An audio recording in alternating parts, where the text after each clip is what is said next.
گھر میں سب کی طرف سے ایک قربانی دینا درست ہے، یہ مسئلہ میں نے پچھلے ایپیسوڈ میں بیان کر دیا ہے اور اس کی دلیل بھی بیان کر دی ہے کہ جو بھی صاحب نصاب ہے اس پر الگ سے قربانی واجب ہے۔ اس میں بعض لوگ سعودی عرب کے علماء کے کلپ شیئر کر رہے ہوتے ہیں کہ وہ کہتے ہیں گھر میں ایک سربراہ کر لے تو سب کی طرف سے کافی ہے۔ تو سعودی عرب کے علماء میں اکثریت فقہ حنبلی کو فالو کرتی ہے، تو بعض اسلاف سے ہمیں یہ ملتا ہے کہ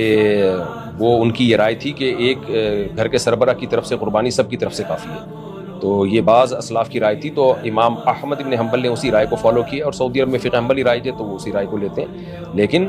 دلیل کے لحاظ سے دیکھا جائے اور ہمارے ملک میں جو فقہ رائج ہے وہ فقہ حنفی رائج ہے، اور دلیل کے لحاظ سے جو صحیح حدیث ہے اس سے ہمیں پتہ چلتا ہے کہ سربراہ کی طرف سے کافی نہیں ہے، بلکہ جو بھی صاحب نصاب ہے، جو بھی یعنی مالدار ہے، اس پر قربانی واجب ہے، کیونکہ نبی سے ہمیں صراحتاً حدیث میں ایسا نہیں ملتا، اور اسلاف میں بھی یہ مسئلہ اختلافی تھا۔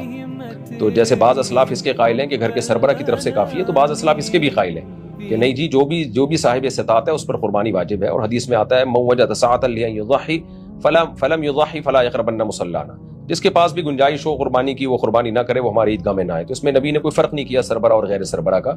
اور دوسری بات یہ کہ ویسے بھی اسلام میں ایک کی عبادت دوسرے کی طرف سے کافی ہوتی نہیں ہے، اس کی کوئی نظیر بھی نہیں ملتی ہمیں۔ جو بھی عبادت یعنی ایک کی زکوٰۃ دوسرے کی طرف سے کافی نہیں ہوتی، ایک کا صدقہ دوسرے کی طرف سے کافی نہیں ہوتا، ایک کی نماز دوسرے کی طرف سے کافی نہیں ہوتی۔ تو ہر شخص پر اپنے طور پر عبادت کی ادائیگی واجب ہوتی ہے۔ ہاں، وکیل بن کے کر سکتے ہیں کہ بیوی پر قربانی لازم ہے، اگر اس کے پاس گولڈ ہے، مالدار ہے، تو وہ شوہر کو اجازت دے دے کہ آپ میری طرف سے قربانی کر دیں، پھر کافی ہو جائے گی،